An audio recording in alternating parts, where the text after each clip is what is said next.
Bueno,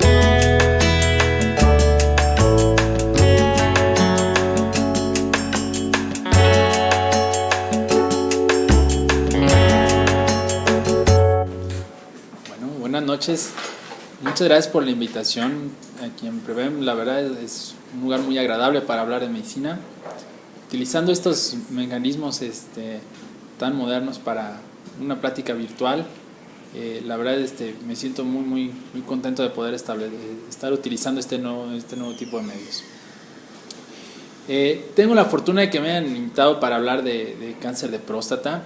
En términos generales, es un tumor del cual escuchamos todos.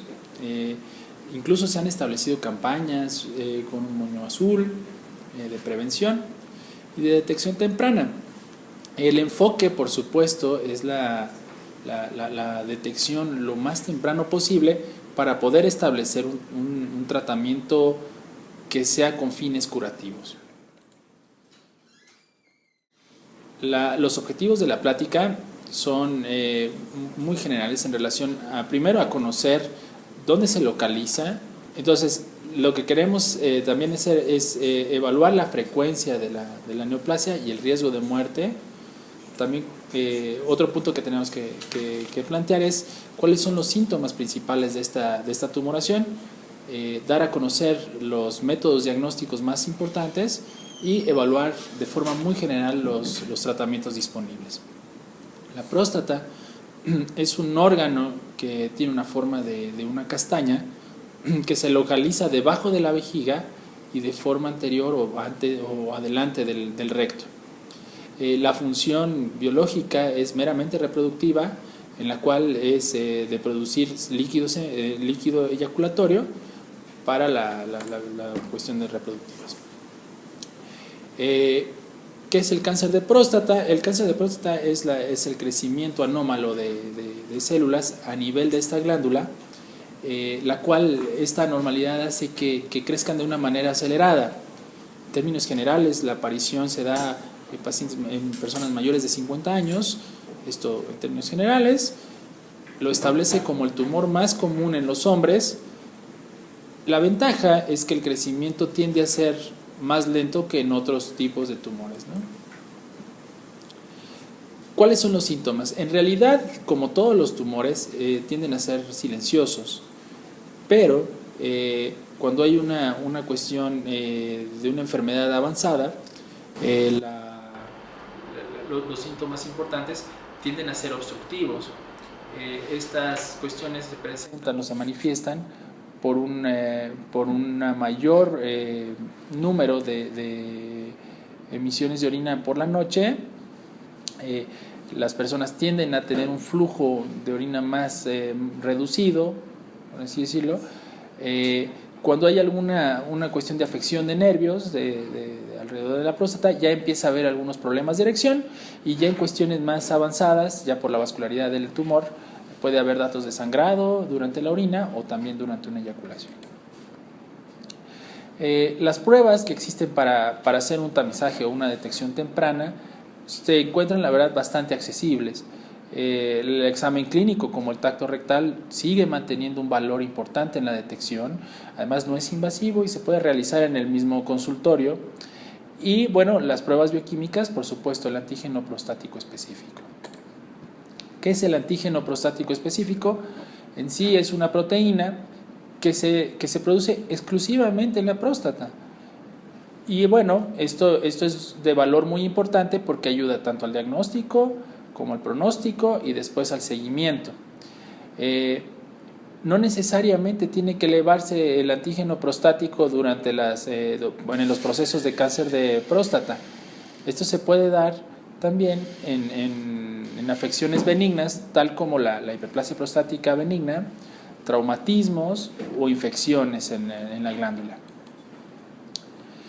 ¿Quiénes deben de someterse a una detección de estas características? Bien, todos los varones tenemos que llevar esta prueba a partir de los 50 años con una periodicidad anual. Sin embargo, existe un grupo de riesgo que tiene una mayor probabilidad y hay que empezar un poco antes. Ellos son los pacientes de raza negra o también aquellos que tengan familiares de etapas de edad, que hayan desarrollado el tumor en edades tempranas.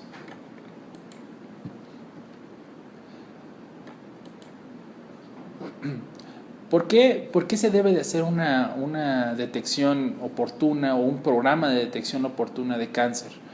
En sí, lo que buscamos siempre es encontrar la enfermedad en la etapa más temprana posible para poderla curar. Si está localizado, se puede tratar, se puede extirpar, se puede radiar y al final del día controlar la enfermedad sin que dé problemas en otros órganos. Esto lo que se traduce es en una evidente disminución de riesgo de desarrollo de síntomas y así de complicaciones que después a la postre deterioren la calidad de vida. Bien, cuando hay un datos de sospecha por tacto rectal o una elevación importante del antígeno prostático, los estudios de imagen ya tienen un papel importante. Primero, para determinar las características de la glándula. ¿Qué opciones hay? Está el ultrasonido, que es el más rentable, es práctico, es fácil de utilizar y además permite determinar con exactitud el volumen de la glándula con los datos de la tumoración, pero más allá de eso también existe la posibilidad de evaluar el piso de la pelvis, donde se asienta la próstata, a través de una resonancia magnética. Al documentar o identificar una lesión en este nivel, el siguiente paso es realizar una biopsia, y la biopsia normalmente se hace guiada por ultrasonido, determinando los sitios que parezcan sospechosos. ¿Qué hacer cuando se tiene el diagnóstico de cáncer? Bien, cuando se tiene una determinación por parte del patólogo, se logra hacer una descripción en el cual se establece un grado histológico, que esto quiere decir qué tan desdiferenciada o agresiva puede ser una célula de un cáncer de próstata. Bien, al tener esto, junto con una elevación del antígeno prostático, se deben de hacer estudios generales como una placa de tórax, y en caso de que haya síntomas de dolor óseo, está indicado el realizar un gamagrama.